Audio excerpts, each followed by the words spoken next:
മഴക്കാലവും മഴക്കാറും എന്നെ അക്രൂരകൃത്യത്തിന് പ്രേരിപ്പിച്ചിരിക്കുകയാണ് സുഹൃത്തുക്കളെ, പ്രേരിപ്പിച്ചിരിക്കുകയാണ്. കട്ടൻ ചായയും പരിപ്പോടയും ജോൺസൺ മാഷിന്റെ പാട്ടും എന്റെ വയറിന്റെ ഓർമ്മകൾ ഉണർത്തിയത് കൊണ്ട് മാത്രം ഞാൻ കുറച്ച് പരിപ്പോട റെഡിയാക്കാമെന്ന് കരുതി ഇറങ്ങിയിട്ടുണ്ട്. വഴി കൂടി പോണവർക്ക് വീട്ടിലുള്ളവർക്ക് തട്ടിക്കൊട്ടാൻ ഉപദേശിക്കാനുള്ള വസ്തുവായിട്ട് എന്നെ വീട്ടിലെ കുഞ്ഞുകുറിപ്പ് പോലും കാണുന്നതുകൊണ്ട് അവൻ എൻ്റെ അടുത്തേക്ക് വന്നിരുന്ന് കാര്യമായിട്ട് എന്നെ ഉപദേശിക്കുന്നുണ്ട്. ഉള്ളിയോ? ഉള്ളി നമ്മൾ പപ്പോടയിൽ ഇടൂടാ.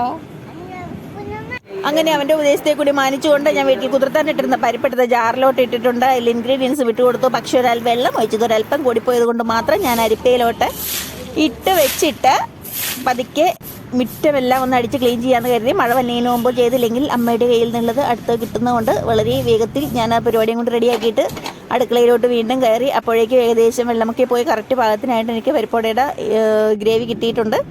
അപ്പോൾ എന്തായാലും ഭംഗിയിലൊന്നുമല്ല കാര്യം, രുചിയിലാണെന്ന് എന്നെ ഒന്നും കൂടി ഓർമ്മിപ്പിച്ചുകൊണ്ട് പരിപ്പോട് ഇവിടെ റെഡി ആയിട്ടുണ്ട്. എൻ്റെ പൊന്നോ, അപ്പോഴത്തേക്കും എൻ്റെ സുന്ദരി മോളാണെങ്കിൽ കുറച്ച് ചമ്മന്തിയും കൂടി റെഡിയാക്കി തന്നു. അപ്പോൾ നല്ല ഇച്ചിരി അല്പം മധുരം കൂട്ടിയിട്ട് ഒരു കട്ടൻ ചായയും ഒക്കെ ഞാനെടുത്ത് സെറ്റ് ചെയ്ത് വെച്ചു. അടിപൊളിയാണ്, പൊളി വൈബാണ്. പക്ഷേ മഴ എന്നെ ചതിച്ച് മക്കളെ. ആ സമയത്ത് കറക്റ്റ് ആ മഴ പെയ്തില്ല. പക്ഷേ ഇതുവരെ ഒറ്റ പരിപ്പോടെല്ലാം കഴിക്കാത്ത എൻ്റെ ചേച്ചി പിന്നെയും വളരെ ദയനീയമായിട്ട് അവിടെ വന്നിരുന്ന എന്നോട് ഈ അയച്ചുകൊണ്ട് ഒരു പരിപ്പോടയും കൂടി കൊടുത്ത് ഞാൻ വേഗം വിട്ടു. കൈ അതിൽ തൊടുകയാണെങ്കിൽ പിന്നെ ഒറ്റ പരിപ്പോടെ എനിക്ക് ബാക്കി കിട്ടൂല. അപ്പോൾ ശരി, എന്നാൽ ഇനി ക്യാമറയുടെ മുമ്പിൽ